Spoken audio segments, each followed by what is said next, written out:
Hey, it's Wonderful Wednesday Part 2. I decided, instead of showing just one craft, I'm going to show you two this week. And guess what? We're going to do something to this table. I wanted to show you the table. I bought this little table. It's got 3 little legs, cute pedestal, nice top, except over here on the edge, you'll see it is scratched up. Now, some people that wouldn't bother. Some people would sand that out, try to match the stain. Other people would change this up big time, which is what we're about to do. Okay, first things first. If you're lucky enough to have a table that you can detach the tabletop from the pedestal bottom, do that because it will make this craft a whole lot easier. I am lucky enough to have found one that is the case. So, we are going to try very hard to not strip the screws. There's one.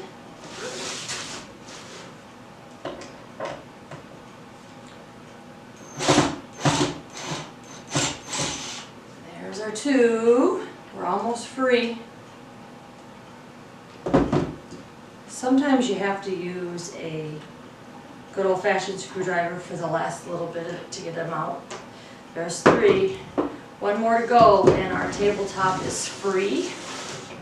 I'll do it this way, maybe you can see.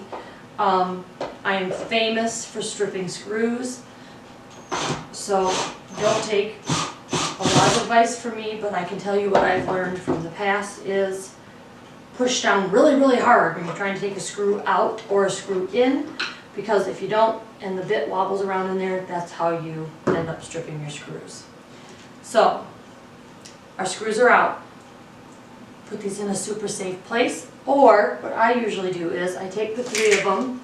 I always have painter's tape handy when I'm working, and I tape all 3 of them inside the painter's tape. I made a little packet with my screws. Take another piece of painter's tape, stick it somewhere to this table so that you don't lose them. Like I'm going to stick them right here.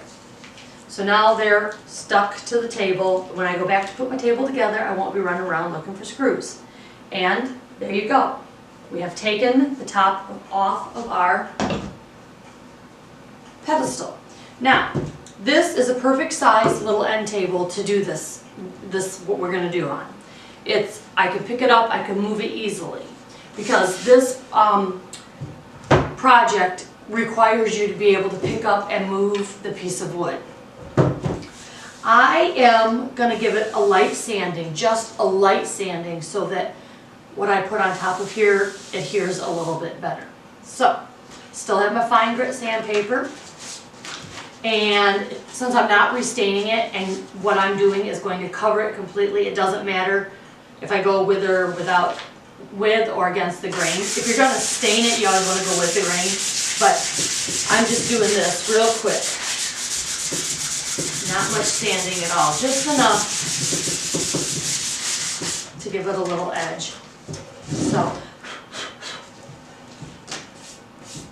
you can see when I wipe the sawdust off, it's lost a tiny bit of its luster. It's still shiny, and that's okay. Wipe it off completely with a damp cloth and dry it. Okay, so we have sanded our surface, wiped it down, and it's all dry. Now I'm going to show you what you're going to need. We are going to do an acrylic pour, which is nothing new. It's all over right now. It's very fun to do. You may have seen on my creative page, I did an acrylic pour of a cutout of the shape of Michigan for my daughter. And if you didn't see it, an acrylic pour is simply a pouring of acrylic paints on a surface, tipping and rolling and moving that surface so that the colors blend and marble together. So the beauty of this is you cannot do it wrong at all. There's no wrong way. It's also one of those crafts that if you're super particular and you want things to be just so, it's not going to happen. You just got to give it up to the craft gods when you do the acrylic pour. So I'm going to show you some tips and what you're going to need. Latex gloves, the throwaway kind, are the best. I'm out of them, so I'm wearing some of my kitchen gloves because you're going to get paint all over your hands if you don't. If you don't mind paint on your hands, then don't wear gloves. Foam brush for the edges of your piece. I'm not 100% sure I'm going to paint the edge of my piece yet, so I'm going to do the pour first and look at it and then decide if I want to smooth out and paint the edge. But a foam brush for that. And then what I have found works best, cheap acrylic paints, it can be gloss, it can be matte, whatever finish you want. But the trick is you need the paint to be just a skosh thinner than it is in the bottle so that you can get some movement when you're tipping it. So what I found is a great way to do it, we recycle. I just dig through my recycle bin and I find old water bottles, and if I had to give you a measurement, I would say start with no more than 1 tablespoon of water in your bottle. So I'm going to use, so you'll see I'm using a light gray, a dark gray, and then kind of an antique creamy parchment color to do my tabletop. And this is the bottles. You can see there's just a little bit of water down there in the bottom. Shake up your paint, and I don't measure. Give it a good healthy, I put the cap on, I shake it to mix it with the water, and then I just watch it in there and see how fast it moves. If it moves too fast, put more paint in. If it moves too slow, put more water in. You don't want it so watery that it just like puddles up and runs right off your surface the second it hits, but you do want to be able to make it move. I have done it without watering the paint down, and it takes a lot more paint because you have to keep squirting more and more on to keep it moving. And the other thing I have found without watering it down at least a little bit, when it dries, it sometimes the surface will get little cracks in it because your paint is so thick. So we've used our 3 acrylic paint colors, watered down, all to kind of different. You'll see this one you can't hear, this one you can. This one might need a little more paint in it. We'll find out when we're about to start. Cover the surface you're pouring on because you will get paint on the surface no matter how neat you think you can be. Have paper towels handy. And then this is another little trick. You can use a throwaway aluminum pan, whatever you want. This is actually a plastic lid to one of those throwaway aluminum pans. And what I try to do, I'm not perfect at it, and I got a big sweatshirt on, so I'm going to be in trouble because it's going to lean into my paint. But I get the paint on my board, and then when I start shifting and rolling, when I try to direct it to a side, I try to go like that and let a lot of the excess run into a container. It doesn't all go into the container, but that's the plan anywho.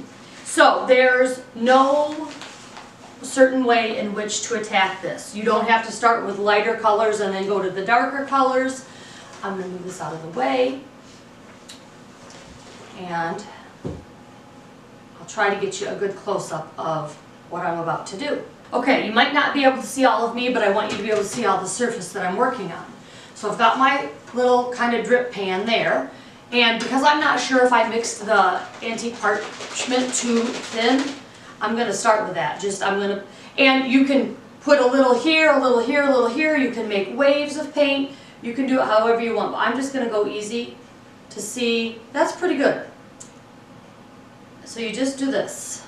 So I'm making it little shapes. It's the most fun. And you can just add and add and add and add and add as you go. So there's my parchment color. This is called Dolphin Gray, which is my lighter of the 2 grays I'm using. And we'll see, I pour it out cautiously to make sure I've got it mixed how I want it. Thickness wise, oh yeah, pretty good. See, I'm dribbling it through the parchment color, making some bigger blobs. And as you go, you never know, you might have to mix up more paint, because I didn't mix up a lot of this color, so I just wasn't real sure if I was going to need it or not. And now I'm going to go in with my darker gray color, which is, it's called dark gray. And I've never used, all the other pours I've done, I've used matte matte finish, and this is high gloss finish acrylic. So that'll be interesting. This is going to be thick. I can feel it coming. I'm going to need definitely more. But we're going to start with this because you can add and add and add. Okay. Now, I'm going to try to hold it tilted up a tiny bit so you can see it. Hang on, I got to get my hands underneath it somehow. I have big rubber gloves on. There we go. Okay, I'm going to try to tilt the board so you can see it. Can you see that? See how it moves? See the movement? And it's kind of like a balance board. What you try to do is move it all around the surface without much coming off the edges until you get most. I should be doing this the other way so you can see. See, so now I'm going to go down this way. And then I'm going to tilt it this way. And can you see it running? Can you see it going? Making its different shape. And then I stop it. And you just watch it. And you just watch the shapes and the form. And move the board. Can you see? Let me turn it. Hopefully you can see it sliding down off the board. And some people are patient and just let it go, go, go. Some people can't be patient, which is me.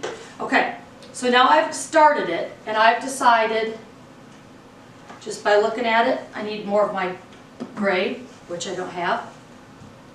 And I'm in my studio, so I'm going to cheat and not mix it with water for the sake of this video. I'm going to squirt generously some more of my dark gray. And I'm going to hit it with more of my dolphin gray, because more is more in craft land. This is one of these happy crafts where you just can't do it wrong, which is exciting. It's fun to do if you're a first-time crafter, because sometimes people are a little intimidated about the process of a craft and think they don't know how to do it or don't have enough craft skill to do it. And I'm telling you, this is a skill for all, a craft for all ages. Okay, so you can see my little swirlies that I've added, and I want to have some run this way. So I'm going to hold my board. It's moving. The cream color is moving faster than some of the dark gray because I watered it down. Now let's get into the edge, and I want to move my pattern, so I'm going to shift my board. And I'm going to go on a diagonal, because I'm trying to convince this paint to kind of go down towards a corner there. There it goes. I'm going to move myself so you can see it. It's going down towards a corner. Now I'm going to stop it. I'm going to turn it this way. Watch it go. Kind of move, tilt your board as or your surface, whatever you're doing. Just tilt and let it do its thing. It takes a little bit of patience to let it really dribble to cover your whole surface. I don't know if you can hear that, but you can hear my catch pan getting some. Okay, I'm going to stop there. Really all that's left to cover on the surface of my board is my corners. So I'm just going to go back in and kind of blob it thick a couple inches from the corner so that when I do the tilt, hopefully I can get those last little corners covered. So now I've taken my time and tilted my board left and right in all different directions. Let's see if I can get this to focus a little better for you. There you go. I wanted you to see the surface. Depending on the colors you use, it looks differently. There you go. I was trying to kind of mimic marble, was what I was trying to do. Trying to get some veining. I've got some darker spots. And as you can see on my edges, most of my edges kind of got covered with drips. But now I'm going to go back through with my sponge brush. Okay, I am just going to dab, use the paint that's already on the edge, and dab with my sponge brush to fill in the spots. And you can't touch this piece for 24 hours, and believe it or not, the paint will continue to move some.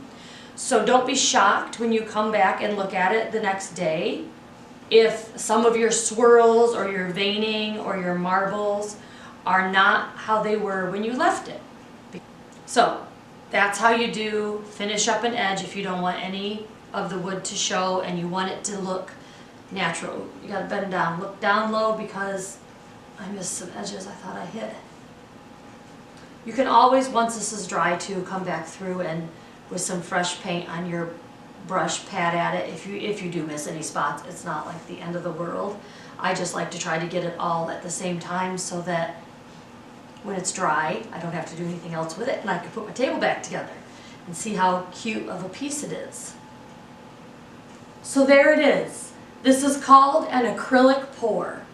Acrylic paints, they don't have to be expensive. They can be matte finish, gloss finish, whatever you prefer. Put just a tad bit of water with your paint, and like I said, old water bottles work great because when you're done you could just throw them away. You want your paint not to be runny like water. You want it to kind of move like sludge so that you can roll it around your surface and get that movement going. Like I said, if you didn't put enough paint on the first time through, roll it around, get it moving, and then just squirt. Any place you think you need more paint or you want more of a certain color, and then tip and roll. It's just a game of squirting, tipping, rolling. Be patient. Let it, you can watch it move down this, like it's sliding down the side of a mountain in slow motion. And let it have some movement. If you don't give it a few minutes, you know, on each side, each tilt, you're not going to get this nice marbly vein look.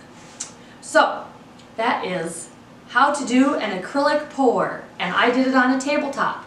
You can do it on pretty much anything that's flat and wood or canvas. I think if you were going to try to do a pour on something metal, you would have to make sure to buy a paint that adheres to metal, which acrylic will not. Acrylic will just flake right off. So I hope you enjoyed the acrylic pour and that I've inspired you to find something in your house that you can do this with. And if not, go to the dollar store. Buy a $5 square canvas and go for it. Experiment. I've also done it instead of tilting. I've also put the paint on my surface and used my hairdryer and like let the wind push my paint around. That creates more of a ripply look when you use the blow dryer on it, and depending how close the blow dryer is to the paint, if you're real close, the ripples are bigger obviously, and if you back it off, the ripples are a little smaller. But you can direct your paint that way with a blow dryer as well. So I will show you a still picture of this at the end of the video once it's dried and the tabletop is put back on its pedestal. Thanks so much and have a wonderful Wednesday.